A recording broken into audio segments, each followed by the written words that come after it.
Salary और छुट्टी के बारे में मुझे बहुत सारे कमेंट्स आए थे पहले से भी, तो सोचा कि आज उस पे ही एक वीडियो बना दिया जाए कि आप लोगों को एक जानकारी मिल जाए और एक मोटिवेशन भी मिले। ठीक है, देखिए जो दरोगा का पोस्ट है, सब इंस्पेक्टर का 4200 ग्रेड पे का पोस्ट है, तो इसमें बेसिक सैलरी 35,400 रुपये होती है। तो दो सैलरी की हम यहाँ पे बात करेंगे। पहला ट्रेनिंग के ड्यूरेशन में, ड्यूरिंग ट्रेनिंग, और उसके बाद ट्रेनिंग कंप्लीट होने पे। ट्रेनिंग में थोड़ा सा सैलरी कम मिलता है। कम इसलिए मिलता है कि कुछ HRA और कुछ DPA DTA कुछ ऐसे करके कुछ अलाउंसेस होते हैं जो आपको नहीं मिलते ट्रेनिंग के पीरियड में। इस वजह से कुछ सैलरी 4 या 5,000 रुपये कम होता है। तो मैं सैलरी जब आप ट्रेनिंग के लिए जाओगे एकेडमी BPA जाओगे, तो हम लोग जब गए थे जुलाई में, हमारी पहली सैलरी आई थी नवंबर में। नवंबर में पहली सैलरी इन द सेंस कि जो नए कैंडिडेट होते हैं उनका बिहार सरकार से एसोसिएटेड SBI अकाउंट खुलवाया जाता है, जिसको सैलरी अकाउंट कहते हैं। तो काफ़ी बल्क में लोग थे, 1600-1700 थे, तो उनका अकाउंट खुलवाना, उनको उनका प्रोसीजर करना, आगे काम करना, और फिर पैन कार्ड भी होता है जो एक मतलब परमानेंट आपका अकाउंट से जुड़ा हुआ और सर्विस से जुड़ा हुआ एक कार्ड होता है, इसको प्राण नंबर कहा जाता है। तो उसके लिए आधार और इन सब को मिला के वो मुंबई से उसका काम होता है। मतलब एक बार आपका बन जाता है तो उसी पे आपकी सैलरी बनती है। यदि आप दूसरे जॉब में भी जाते हैं तो उससे ही आपका काम होता है। ठीक है, तो हमारी सैलरी 4 महीने बाद आई थी, और पहली सैलरी आई थी जो एरियर बन जाता है 4-5 महीने का एरियर, तो आपको एक साथ कुछ दिन करके मिल जाता है। लेकिन जो सैलरी बनती है ग्रॉस सैलरी ट्रेनिंग के पीरियड में, वो होता है 41,216 रुपये। और कुछ पैसे जो होते हैं, होता है 45,000 रुपये के आसपास बनता है, लेकिन एक फंड होता है जो हमारे लिए बनाया जाता है, जो बाद में हमें रिटायर होने पे मिलता है, तो उसमें 4,000 रुपये कट जाते हैं। तो 41,216 रुपये आपको इन हैंड कट के मिलेगा। जब आपकी ट्रेनिंग पूरी हो जाएगी तो शुरू में आपको सैलरी, टोटल अलावेंस और कुछ मिला के 50,110 रुपये ऐसे आसपास बनते हैं, जिसमें 4 या 5,000 रुपये कट जाते हैं। तो शुरुआती सैलरी ट्रेनिंग ख़त्म होने के बाद 46,100 रुपये है। और जैसे जैसे आपका प्रमोशन होगा वैसे वैसे सैलरी बढ़ेगी, वैसे वैसे इंक्रीमेंट लगता है ना। तो इंक्रीमेंट लगने के बाद, जैसे अभी जो हमारे प्रभारी सर हैं, जो SHO लोग हैं, 2009 बैच के जो सीनियर हैं हमारे, शायद उनके 65 या 66,000 रुपये आते हैं। 10 साल 9 साल 10 साल की उनकी नौकरी हो गई तो 60+ ऐसे सैलरी बढ़ता है। तो 41,216 रुपये ट्रेनिंग में, 46,100 रुपये शुरुआत में, मतलब शुरुआत में जैसे जैसे इंक्रीमेंट लगेगा उसके बाद 8-9 साल में 65-66,000 रुपये की सैलरी हाथ में आती है। अब बात करते हैं दूसरी बात। काफ़ी लोग पूछ रहे थे कि ट्रेनिंग पीरियड में कितनी लीव मिलती है।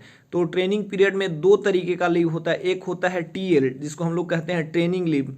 यदि ट्रेनिंग मतलब बेसिकली 50-51 वीक का होता है, 1 साल का डिज़ाइन किया हुआ रहता है, किन्हीं कारणों से ज़्यादा हो जाता है, अमूमन 1 आध महीना। हालांकि इस बार तो कोरोना की वजह से बढ़ गया, लेकिन इतना मान के चलिए। तो ट्रेनिंग में आपको 10 TL अलाउ है, यानी कि 10 ट्रेनिंग लीव मिलेगा। आप उसको कभी भी अपना अवेल कर सकते हैं, आप 10 ट्रेनिंग लीव ले सकते हैं ना। तो हो गया ट्रेनिंग लीव। इसके अलावा हर मंथ में, मतलब जितने दिन आपकी ट्रेनिंग चल रही है, आपको एक PL मिलता है, वो होता है परमिशन लीव। मतलब उस महीने के में यदि 4 संडे हो रहे हैं तो किसी एक संडे को आप एक परमिशन लीव लेके जा सकते हैं, अपना काम कर सकते हैं ना। इसके अलावा संडे को मतलब PT परेड और क्लासेस वगैरह नहीं होते तो गेट पास बनते हैं। एक्स्ट्रा नॉलेज है, गेट पास बनते हैं तो लोग 2 घंटे 4 घंटे के लिए राजगीर में या फिर बाहर जाके अपना कुछ काम कर सकते हैं। साप्ताहिक शॉपिंग या कुछ मतलब जो भी होता है, बुक्स और पढ़ाई लिखाई, कपड़े, काफ़ी कुछ। तो इस तरीके से हमने 3 बातों पे आज डिस्कशन कर लिया है, और छोटी छोटी बातें जो हैं ट्रेनिंग की दूसरे एग्जाम से रिलेटेड भी हम डिस्कस करेंगे। जो लोग, जय हिंद।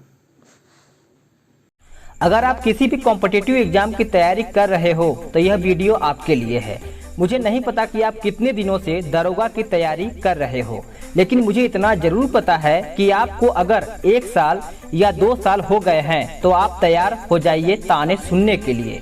आपको जरूर कोई ना कोई ताना मारने जरूर आया होगा, तुझसे नहीं होगा, तू नहीं कर पाएगा, मैंने तो कहा ही था कि तू कुछ और कर ले, इस एग्जाम में तू क्यों जा रहा है, यह बहुत कठिन है। ऐसे ऐसे ताने मारेंगे लोग आपकी हिम्मत को तोड़ने के लिए कोई कसर नहीं छोड़ेंगे, पूरी ताकत लगा देंगे आपकी हिम्मत को तोड़ने के लिए।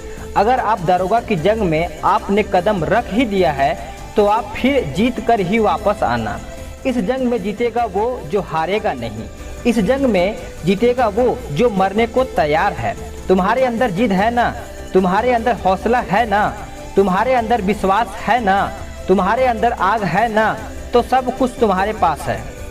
फिर भी तुम पीछे क्यों बैठे हुए हो? आगे बढ़ो। इस बात की टेंशन मत लेना कि तुम्हारा सिलेक्शन होगा या नहीं होगा। इस बात की टेंशन लेना कि आज रात सोने से पहले ये मैं खुद से यह कह सकूं कि मैंने 100% दिया अपने सपने को पूरा करने के लिए। वो कहते हैं ना, किसी चीज को पूरी शिद्दत से चाहो तो पूरी कायनात उसे तुमसे मिलाने में लग जाती है। कायनात की मुझे पता नहीं, लेकिन इतना जरूर पता है चीज को मिलाने के लिए खुद को सबसे ज्यादा मेहनत करनी पड़ेगी। किसी को दरोगा बनना है, किसी को CISF पे जाना है, किसी को SSC करना है तो किसी को BPSC निकालना है और किसी को UPSC क्लियर करना है। जो करना है वो करो, लेकिन पूरे विश्वास के साथ करो और पूरी उम्मीद के साथ करो। अनु कुमार जी कहती हैं वो रात 10 बजे सोती थी और सुबह 4 बजे जल्दी उठकर पढ़ाई करती थी।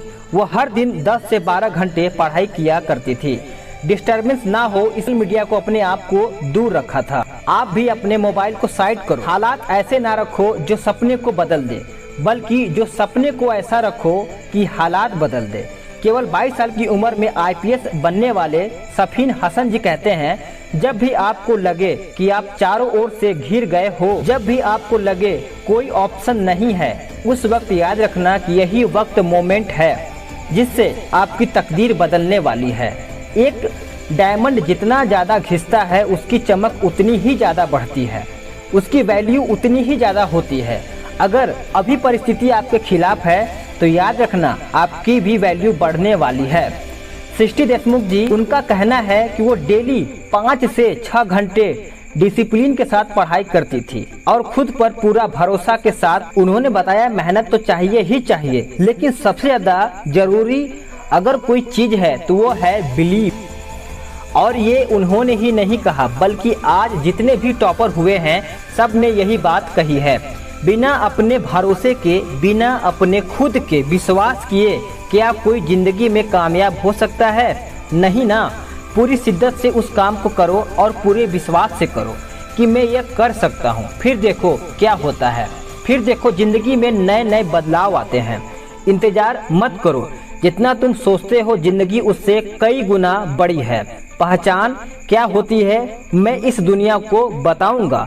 बिना नाम के जरूर आया था छोटे, पर अब बिना नाम किए नहीं जाऊंगा। माना कि रास्ता बहुत मुश्किल है पर मंजिल भी बहुत खूबसूरत है ना।